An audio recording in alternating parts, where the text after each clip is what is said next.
Hello and welcome to Car Dealer Live. I'm James Baggett, founder of Car Dealer magazine, and today on the show I'm talking to accountancy experts from UHY Hacker Young. Joining me are David Kendrick and Paul Daly, automotive partners at the accountancy firm. Good afternoon to you both. Afternoon. Right, thank you very much for joining us. Got lots of topics to cover today. We're going to talk furlough, government grants and lots more. I've got plenty of questions here, but if you're watching on YouTube and you'd like to submit your own questions, then please feel free, they'll be fed through to me. I'll do my best to get to them. Right, let's get started with the latest on furlough. There's been some changes to the scheme this week, and many questions that we've been fielding in the Car Dealer magazine. So, Paul, let's start with you. What's the latest on the furlough scheme and those changes that have happened this week? So there are a few changes that I think are worth flagging. I think the main one that people will have read something about is this change to the qualification date. So from a positive point of view, the date has been extended to the 19th of March. However, the revenue, I guess, being who they are, they seem to kind of give with one hand and take away with the other, because the downside to that is that they've stated now that it's only people who were on the RTI system at the 19th of March who are going to be included. In reality, what that means is that people would only be on the RTI system by virtue of the February payroll. So from a monthly paid employee, I'm not sure it really helps move the kind of game forward. Clearly helpful for weekly paid people, but in reality, I think particularly in this sector, we've got very few people who are in that position.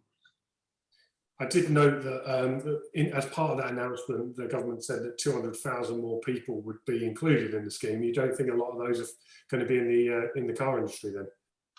I just don't see it. I think clearly this is still an evolving position, and I think what we tend to find is that the announcements that are made and then the actual detail behind them don't necessarily correlate. And it's a moving feast, and hopefully if they want to bring those people in, then there'll have to be some further changes to the guidance, because it just doesn't work as it currently stands. So there was some other changes I know regarding the scheme. Another one was there something about written agreements and how it is organised with staff? Yeah, so I mean, this is probably more of a legal point, but my understanding of that is that I think it's become more critical now. So basically, what's happened is that the detailed rules, what's called the legal direction to HMRC, has now been issued, and that's got all the kind of detailed clauses that the lawyers are poring over. One of those points within there is that it's now clearer that there is a need to get consent from the employees to the furlough process. And I think some people have gone down the route of just writing to employees and saying, if you don't object, then we will take it, you have given consent. And I'm not sure that's now going to be strong enough. So I think there's a need to get that written confirmation. It doesn't need to be backdated. It can be got as of today, is my understanding. It doesn't need to be a signed piece of paper given the circumstances. It can clearly be done via email. But I think the record keeping with all of this is going to be absolutely critical, and I would strongly recommend people take the advice of whichever lawyers they're using on that point. I'm going to touch on commissions and how that's going to be included in a moment on this. There'll be many dealers out there and many businesses that are very worried about getting this right. And it seems at the moment that the rules are changing almost on a daily / weekly basis. How hard do you think it's going to be for businesses to get this right? And what advice should they take to make sure that they are covered? Yeah, I think it's a big issue, and I think the reality is, in my view, that in all likelihood these things will get paid. It's almost going to be a self-assessment regime, so the money will flow. The risk being clearly that somebody, a few years down the line, gets round to actually looking at the arrangements and checking that what was claimed is appropriate. And clearly there is a need to have some very detailed record keeping. And one of the things that we're saying to people is, because this guidance is ever changing, please keep screenshots or hard copy printouts of what it is that you're basing your decision making process on, because it's not, this guidance is being overwritten each time it evolves. So what you thought was there last week may now read very differently. So it's really important to keep that history. I'm going to move to David now. Thank you for that, Paul. David, following on from that point, getting this right and paying sales staff the right amount of commission surely has to be absolutely vital, because on the other side of this, there could be claims from employees, surely, if they think they haven't been paid properly. Yeah, I think it's an evolving area, this, and there was obviously the CJRS that was released earlier this week, which is the guidance from from the Treasury and HMRC regarding commission. And I think at the end of last week there was a good feeling amongst dealers that commission was okay to be included in these calculations. And then this guidance has come out, and I think it's clauses 7.3 to 7.5 in the guidance, which creates an awful lot of uncertainty and confusion as to whether commission actually does form part of the furlough arrangement. We had a long call yesterday with a specialist employment lawyer and a significant number of dealer clients and finance directors discussing this, and I think it's very, very grey, and that's not very helpful from a dealer perspective, because you've got two problems here. You've got, number one, you don't want to penalise your staff if down the line they should have had their bonus or commission included within it. And number two, you don't want to leave yourselves exposed as a business, whether that be from a claim back from HMRC when it's perhaps looked into further down the line, or secondly, a claim from an employee for not being paid the correct amount. I think it's a tough one, because there are differing legal opinions out there that we've seen in the last 24 hours. There's a lot of people in different professions making sweeping statements on this, which is very, very dangerous for dealers to listen to. I think every dealer should be really taking their own advice on this, because every contract will be different. Is commission contractual? Isn't it contractual? It's not really for us to say. I think the initial intention was that commission should be included, and then further guidance has been put out there to avoid abuse or overclaiming by certain businesses.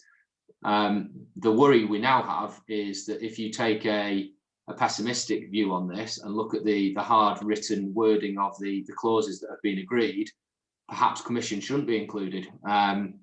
We've spoken to some of the bigger groups out there, some of the PLCs. I know the NFDA have a call with some of the larger chief execs, and I think a significant proportion of those are taking the view that commission will be paid. But it doesn't go without saying that dealers need to be aware that there is a risk around this, and until there's some very clear guidance put out there, it doesn't look black and white. I think those larger businesses that have CRM contacts within HMRC, we would be encouraging you to speak to those and try and get some written guidance from them. And as Paul mentioned earlier, this is an employment law issue, really. So please share your contracts with your lawyers and get some guidance on it to give you that cover, because if you're making a commercial decision as a business, you're also carrying that potential risk down the line as a business as well. Hopefully it evolves, and as with these things we've seen, it moves on a daily basis, and I think there is correspondence with the Treasury and the parties involved in these announcements. But at this moment in time, I don't think there's a clear answer as to exactly where this commission point sits. There's clearly a huge amount of problems around this. I mean, I've had constant phone calls from both sides, from salespeople who are not getting paid, and from dealers who are worried that if they pay it wrongly, they're going to be investigated later. Logistics, who have helped us a lot with this, have come out with some more detail on this today, and they are pretty confident that the commissions earned by salespeople should be included in their advice today. But then a salesperson who I spoke to earlier this week, who has been told they will not be paid, read me part of his contract, and the word discretionary was probably in it 5 or 6 times in the paragraph I read. This is the problem, isn't it? It's the how to distinguish between discretionary and compulsory commission, because the latter is allowed to be included and the former is not. Is that right? Correct. And I think, again, we've got to be careful here that this doesn't become a legal battle, and there's plenty of legal opinions out there saying it can be included, it can't be included. If that firm are willing to stand behind it with their PI cover and advise their clients that they can include commission, then that's great for those businesses, because obviously they can use that advice and act upon that advice. There's a lot of other commentary out there that is not advice that's being given, but just people's views that I would imagine some people are reading as the actual way to move with this, and that I think does carry risk. One of the lawyers we spoke to yesterday was maybe of the more pessimistic view that perhaps it shouldn't be included, but the intention he felt was that down the line, maybe water will flow under the bridge and it will become available for people. The downside is obviously it's a fast-moving feast. The days are passing quite quickly, and before we know it, calculations will have to be made. The portal's opening on Monday, so people will be making submissions. For April's payroll, a lot of the commission will be relating to the March piece, I would suggest. So perhaps businesses were still open and pre-furlough at that point. So an element of that might be covered off, but it does need clarification. And I think if the likes of the NFDA or some of the larger groups who've got the CRM advisor at HMRC can get some clarity and share it wider in the industry, I think that would be very, very helpful, because we all know that these things have a happy knack of getting audited later down the line, and there's a lot of money being pushed into businesses, and it's only reasonable to expect that future periods will be looked at, and records, as Paul mentioned earlier, will be looked at, and the commercial reasoning behind it, the calculations behind it. You don't want to be falling foul of it and ending up with monies being taken back off you. We're not sure where it's going to sit from a penalty point of view.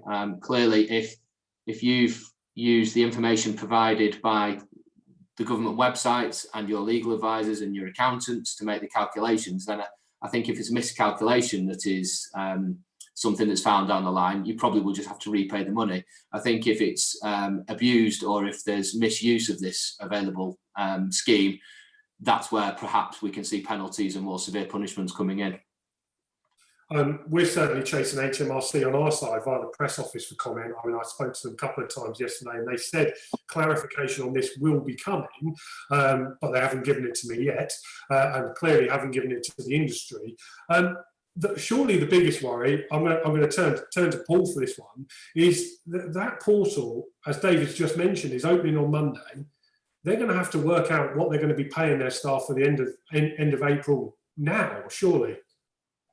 Yeah, absolutely, and time is, really becoming a constraint here. And I think what people can do in terms of preparing for this is, there's a lot of work involved. If you take the view that commission is going to be payable, then there's this concept of looking at the previous month of the prior year, or the higher of the average for the tax year 1920.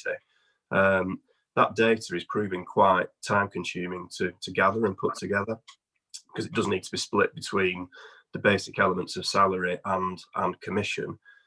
We've also got a challenge with the number of clients who've changed payroll system in the year, because Kerridge, who are one of the main providers, stopped supporting their system partway through the year. So that's an additional complexity of potentially having to kind of combine data from two systems together. So I suppose I've been a little bit surprised by the relative lack of calls that I've had on this point, which makes me worried about how much of the actual work and the data gathering has been done so far. And I think it's a real priority.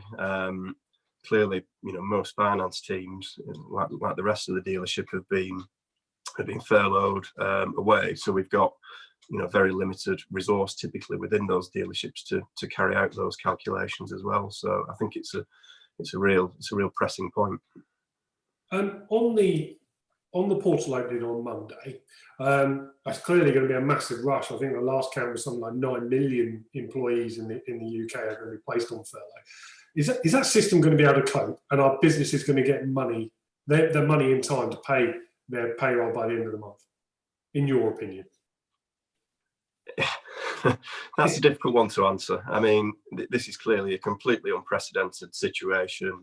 You're right, the volumes of activity that are going to go through that site, a brand new site, clearly, you'd have to say there's a real risk that something falls over. Having said that, I mean, the data that's being gathered is relatively limited, but I think if people are including in their cash flow forecast that this money is going to flow before or to coincide with the payroll payments being made, I think that's quite a brave assumption to make.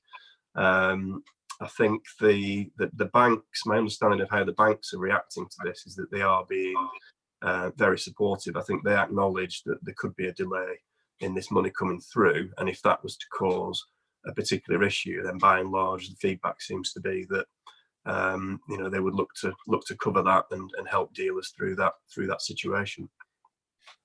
David, what are your thoughts on this, on the commission side of things then, in a nutshell? Should dealers at this moment in time be paying it or not paying commission at all and waiting until there's clarity from HMRC? It's a big question, but it's one that we really need an answer for. I'm going to give you a very political answer here, which isn't going to be very, very helpful, being honest with you, because I don't want to be the man who gives the advice that people listen to. But it's a really, really tough one. We've got clients who are taking the absolute stance that they're not going to be paying commission, and if it turns out that it's subsequently due, they will seek to try and claim it and then pay those employees.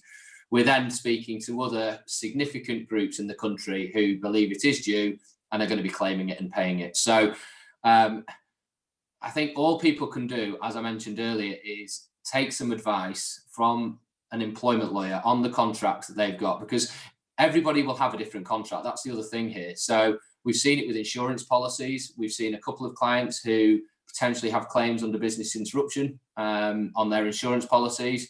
The vast majority appear not to, but just because every policy is different, there are discrepancies between them, and I think that will be same in employment contracts. Every dealer group will most likely have a different employment contract, and commission might be referred to in a different way in that contract. So I think our view is that the intention when this was set out is that commission probably should be included, especially when you look at the way that the automotive sector pays sales staff on very low basics and high commission elements of their OTE. Unfortunately, the guidance has been written in such a way that a cynic would suggest that there may be backtracking from that, or they're trying to protect from something else that is having an adverse effect on the sector. So it's not as clear as perhaps we once thought it was. And let's just hope in the next 24, 48 hours, there's some real movement on this and some absolute direction given to dealers to make it very clear and just take this distraction away. Because the other thing that this is also causing is a lot of management and senior personnel and employee time worrying about what this actually means, when people can actually be focusing on trying to put plans together for reopening, for dealing with digital inquiries. The world has to carry on during all this, and for every hour that's spent speculating over whether we look to include commission or not, that's an hour lost on focusing on something else. So I think the sooner that a line can be drawn under this, the better. Yeah, I mean, I agree. I agree with you there. It would be nice to have some clarity from HMRC as soon as possible. I mean, the one thing I would say on this, and I have written about it on Car Dealer Magazine website, is I would absolutely implore dealers to do morally what is the right thing. They need to be looking after their staff at this time. Yes, it is black and white, but I don't think any government is going to penalise a dealer for looking after their staff properly and paying them the commission that they should be due. I know that dealers have got cash flow problems, but there are loans available, which we'll come on to in a moment, and they should absolutely be looking after their staff right now when they need it most. But then that's my opinion on this one. I'd like to move on to that cash flow, and I'll turn to Paul. There'll be a lot of dealers that are desperately looking after their cash flow at the moment. What top tips, what advice have you got for those guys to look after their cash flow at this time? So again, it's a challenging situation. I think the starting point has got to be having a sensible short-term cash flow forecast in place. I mean, it sounds like stating the obvious, but when I'm speaking to clients and contacts, it's surprising how many people don't necessarily have a handle on what is the actual monthly cash burn as things stand. You know, there's a huge amount of actions being taken, furloughing. There's lots of help from suppliers, so the cost base looks very different to what it would do under normal trading circumstances. But you need to have a real handle on what that monthly cash burn is.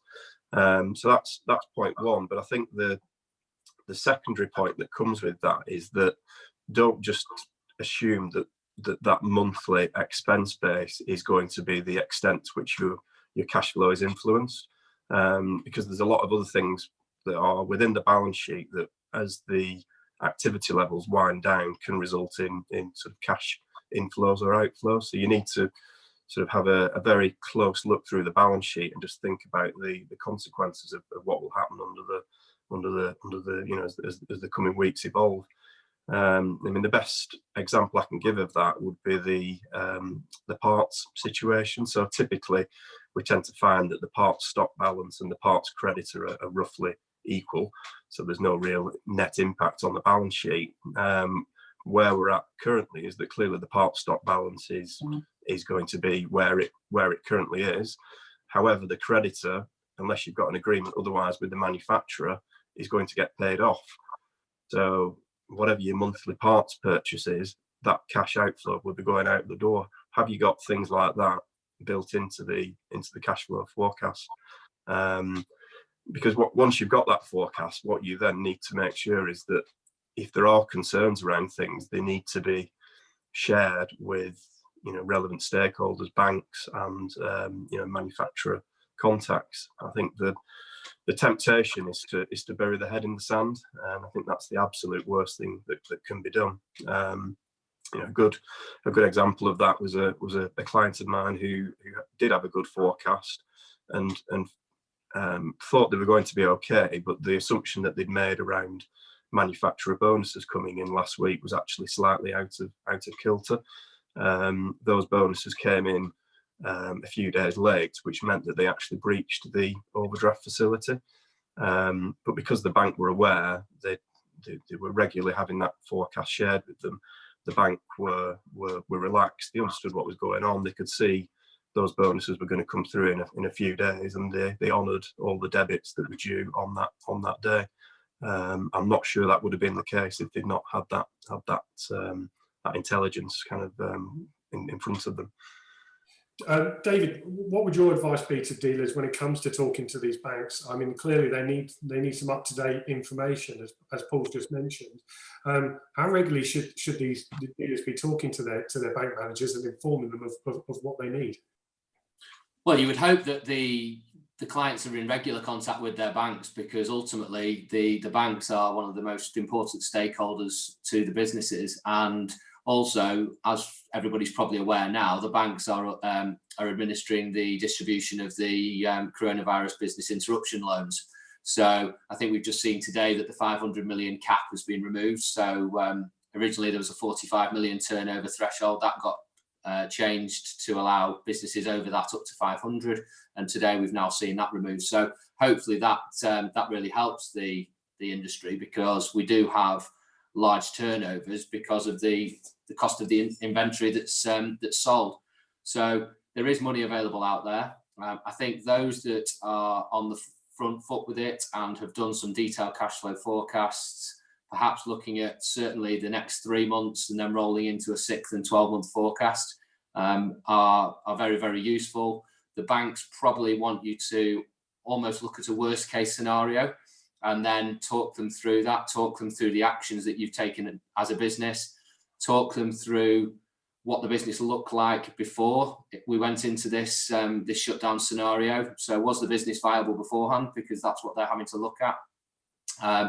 And also looking at trying to demonstrate how the business interruption loan will be repaid down the line. I think cash is king at this time. So when we're talking to clients, having as much cash around you as possible is really good, even if there is a small cost to it in the short term. I mean, the business interruption loan, certainly at the lower end, is interest free for the first 12 months. So even if you don't necessarily need it, it's worthwhile looking to take advantage of it and having that in the business. And if it's repaid after 12 months with no interest on it, then great. But actually having access to cash at the moment is very important.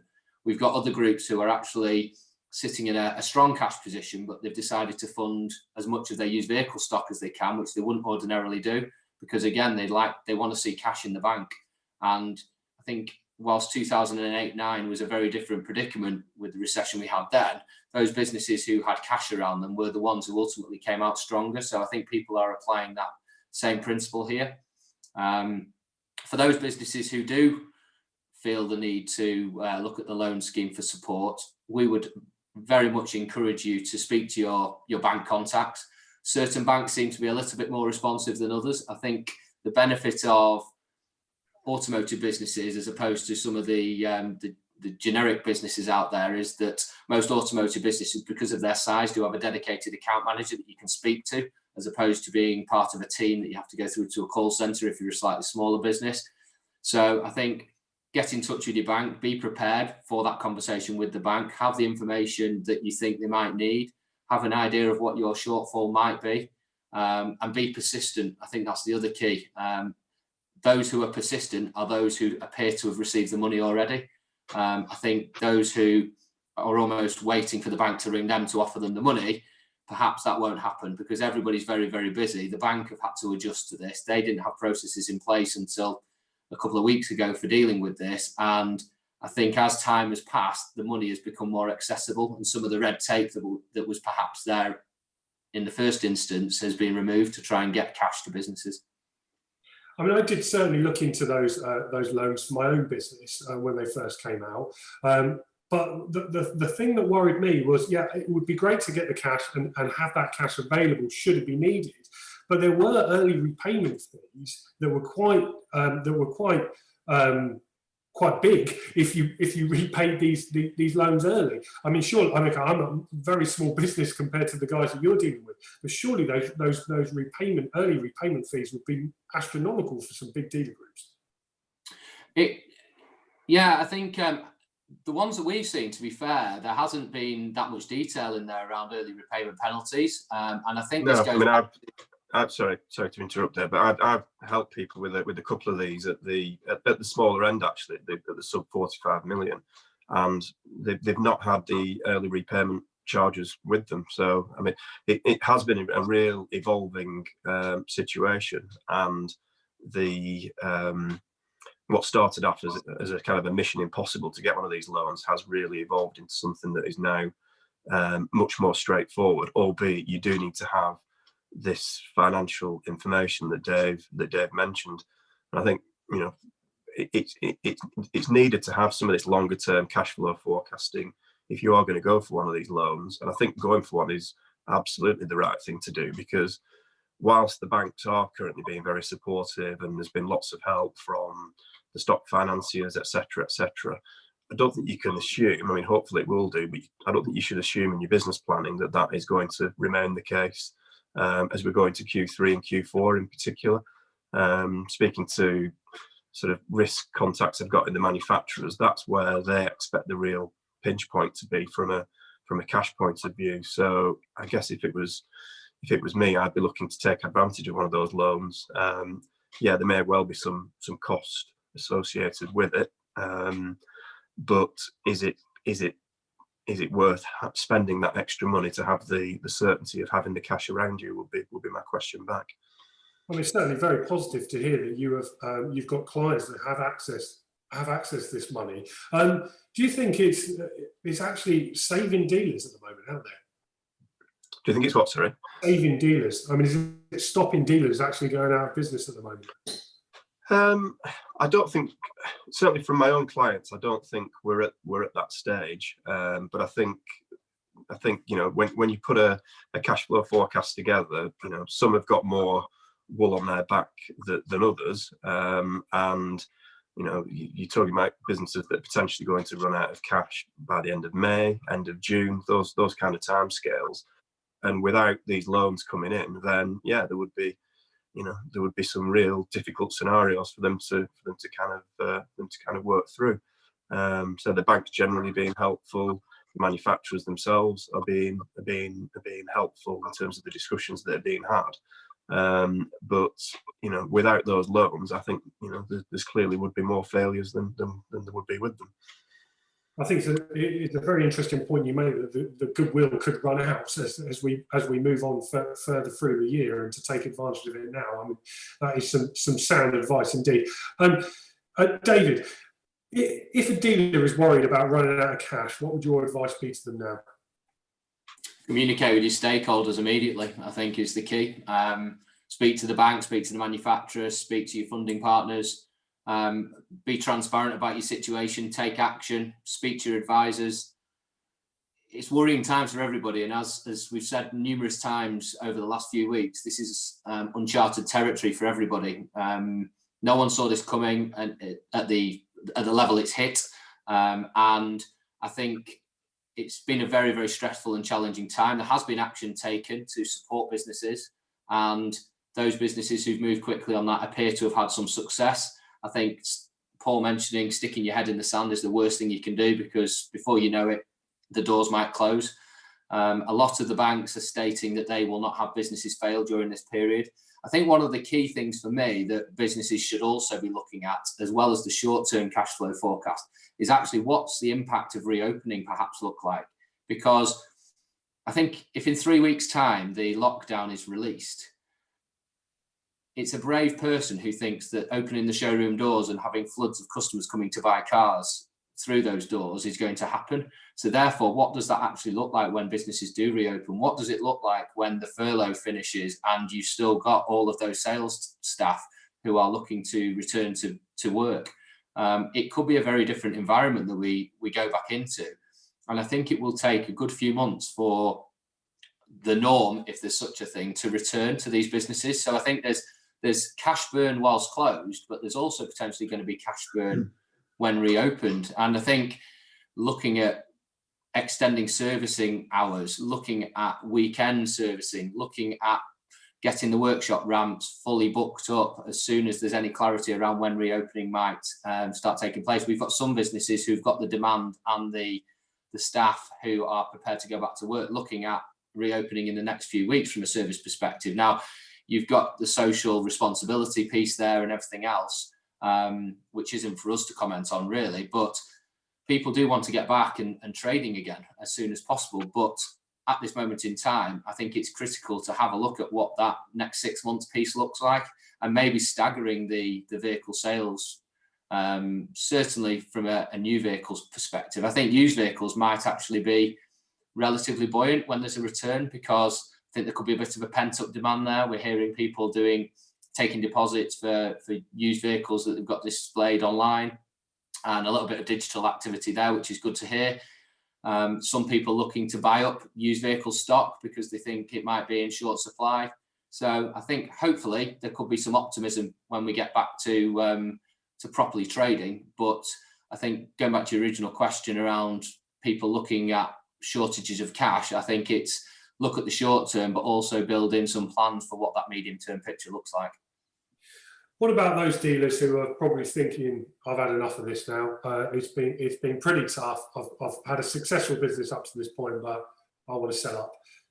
Have you got any advice for those guys? Do you think any transactions are going to be taking place, and how should they go about it? It's a difficult one. So, I mean, we had a number of really strong transactions progressing before this whole scenario hit us some weeks back, and we were actually quite optimistic that some of the more kind of valuation multiples were certainly on the up. This has clearly derailed a number of those transactions, and they're all on pause, and there's a question mark as to whether they will continue when normal trading resumes. Hopefully they will, but who knows? It's a very different environment we're going back to. I think if businesses are out there thinking that they've had enough and this is all a bit too much, and it's time to look at moving things on. I mean, ultimately, everything has a value, doesn't it? And I've had a number of businesses contact me over the last few weeks saying, if you hear of anybody that might be interested in selling, get in touch with me. We're sat on cash and we're well positioned to take advantage coming out of the other side of this. I genuinely think there's going to be, unfortunately, because of the nature of this, there is going to be some distressed opportunity. I think there will be some businesses who unfortunately won't get through this. And for those businesses who are well positioned with cash and can move quickly, ultimately, I think there will be opportunity. For those businesses who have just had enough and are actually well positioned financially and just have made a strategic decision that they want to sell because it's the right thing to do for themselves, I think they just need to be prepared that if there is distressed businesses in the market at a cheap value, that's obviously going to have a detrimental impact on their own business valuation. So I think we will see transactional activity increasing coming out of this, definitely. At the moment, I think most businesses are focusing on internally making sure they survive this and getting through it, as opposed to looking for actual targets to try and transact at this moment in time. But happy to speak to anybody if they are uncertain at the moment as to what the future may hold for them, or actually when things do return to normal, they are looking to perhaps move things on and let someone else take control of the business. Paul, and I'll come back to you, David, in a moment with the same question, but to finish, what would your one piece of advice be to dealers to focus on right now? I'm the accountant, so it's got to be cash. It's got to be building that cash pile and really focusing on that as the absolute priority. And I think by and large people are sort of taking heed of that advice. I think that is the real mindset, and I think that's absolutely the right thing to do. David, and the same question to you. I would have said the same, but to try and mix it up, I think communication would be my selected word. I think communication during these times to stakeholders, to staff, to customers, to peers. I think a lot of dealer groups have really pulled together during this, and this is a time to share best practice, to share ideas, to pull together as an industry and get through this. And on the other side, hopefully raise a glass together and kind of look back at the great things that everybody managed to achieve in such challenging times. But I do think that communication piece is so critical, as I said, internally and externally, just to make sure that you've got everybody around you, keep the positivity, keep focusing on the business. And if that communication continues throughout the period, I think businesses will find it a lot easier to come through at the other side. Superb. Thank you very much indeed to both of you, to David and Paul, for your time. If you want to find out more about what they do, you can head over to uhy-uk.com and read all about their business there. If you want to get involved in Car Dealer Lives like this one, email me, james@blackbullmedia.co.uk. Find me on Twitter @CarDealerEd or on LinkedIn, send me a message there. Next week, I've got some brilliant guests lined up again. On Monday, it's Neil McHugh from Snow's Motor Group.